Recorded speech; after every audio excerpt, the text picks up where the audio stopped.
The following broadcast is brought to you by Public House Media.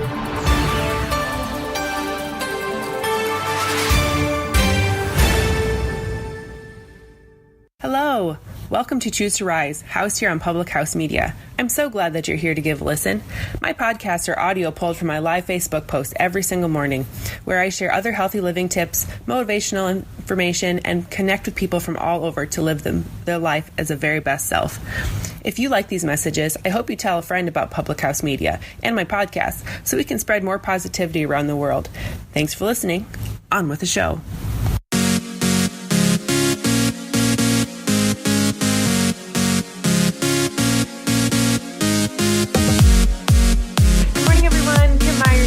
So glad to be coming live to you here on Public House Media. I'm so grateful and thankful for Public House Media and the opportunity that they give people like me, just a average old Joe, the opportunity to share my voice with you, share some positivity with you, and spread that love and thoughtfulness around the world.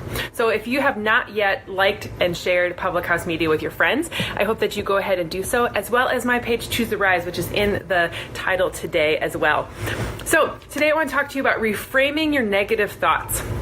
I listened to some amazing podcasts this morning from Darren Hardy, and he was talking about your belief system and how everything we do is wrapped around your belief system. And everything that is our thoughts and our words and our actions and everything about it.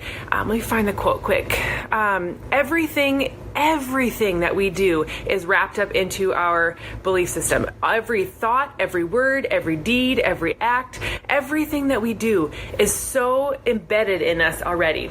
And so if you're stressed, if you're tired, if you're challenged in some sort of way, those are going to help. Those are going to make you default to your coping skills. Those are going to default you to the things that or the way of life that you've always kind of done things. And so today I want to help you reshape some of those negative thoughts. I want to help you get out of those literal physical ruts in your brain that have been created there by your old habits and the negative thoughts and the negative things that are going on in your brain. And I want to help you reframe those to get out of the negativity and into the positivity. So here we go. 6 effective strategies to frame your negative thoughts. Number 1, be the watcher. Simply by being conscious of yourself as becoming a detached witness of your thoughts is going to help you kind of step outside of them and realize what's happening there. So be the watcher, be cognizant, be aware of what's going through your head. And when you catch yourself being negative, when you catch yourself saying a negative thought, stop. Second thing is to name that thought. So the other day, I was thinking to myself, like, I'm never going to get there in time. Like, that's a negative thought. That's like putting it in my body and in my brain that I'm going to not get there, and my body isn't going to do what I need to do in order to get there. I'm not going to physically be able to move on that way. So if I need to catch myself, I need to say, nope, I'm going to do this, and don't be negative, keep going, and we're just going to keep moving. And so, I'm going to get there. I'm going to get there. When I can focus on the positive thing, I can acknowledge that it's there, and there's nothing more than just a thought. It's not my reality. It's something that I can move on forward with. I can just go with it. And so the third thing is to say, just say no. When you catch yourself in a mental loop or in a worry or simply the things that are going on, like that I'm not going to get there in time kind of thing, you can just simply say, stop. Stop. Say it out loud even. Say it out loud. Stop. Just say no to this situation. Just say no to the negative thoughts and voice them out loud. Distract them away from yourself and just say, no, I'm not going to think that way. And reframe it, rewrite it in your head to make it make sense and a positive light. So if my story in my head is that I'm not going to make it on time, then I'm going to say, nope. I'm going to catch myself. I'm going to name it that I am going to be there on time. I'm just going to say, no, I am going to do this and this and this and do my best to make it there on time. Number 4, try the rubber band trick. I've done this before. We did 21 keys. If you've ever heard of that, it's a training, positive concept training. And you put this rubber band around your wrist. And every time that you have a negative thought pop in your head, or every time you think in a negative way, you snap the rubber band on your wrist, and it hurts. But if that little negative flip on your wrist right there gently gives you that little reminder that that's not a good thing to do and we don't like to do it. It's kind of a negative reinforcement, but in a good way. And there's even some created kind of a culture within our school where, people would not even have a rubber band on their wrist and they would just kind of pinch themselves. You can't see me doing this right now, but kind of pinch their wrist. Or we would reach over and tap somebody else's wrist because that was a negative thought. You shouldn't be thinking that.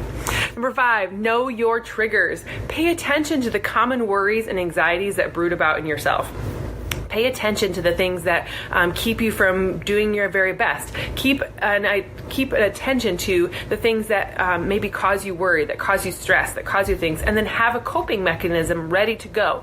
So when I go into certain situations, I know that I can be stressed out. I know going into certain situations that I'm going to have a little bit of anxiety. But if I prepare myself ahead of time, I know what this is going to maybe do to me.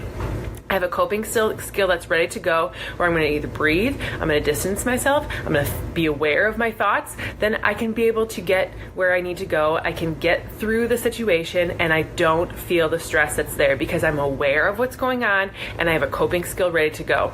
And number 6, the last thing is distract yourself. Do something that will occupy your mind where there's no room for negative thoughts. So if you're going into a situation where you feel like you're just not going to be able to handle the situation, or you feel like this is going to be a pressure-filled space, or it's going to be an anxiety-ridden spot.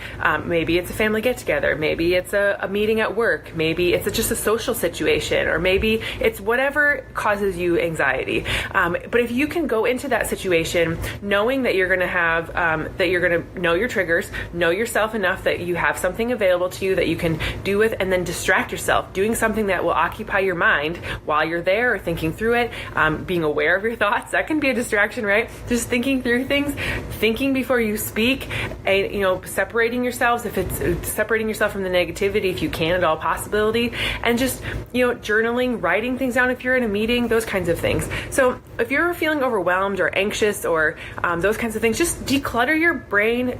Use these 6 strategies and see what they can do for you. Be the watcher of your own thoughts. Be conscious of what's going on in your head. Name the thought and then say no to it.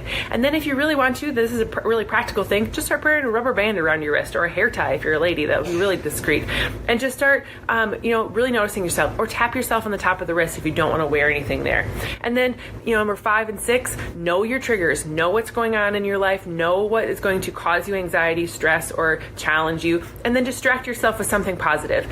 Have a coping skill ready to go. Have something that you can do that is going to help you move past it and not feel the weight of the anxiety and the stress that's there.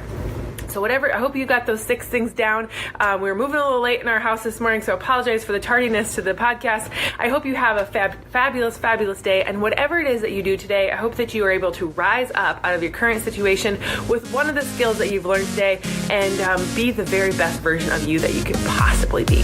Have a great day.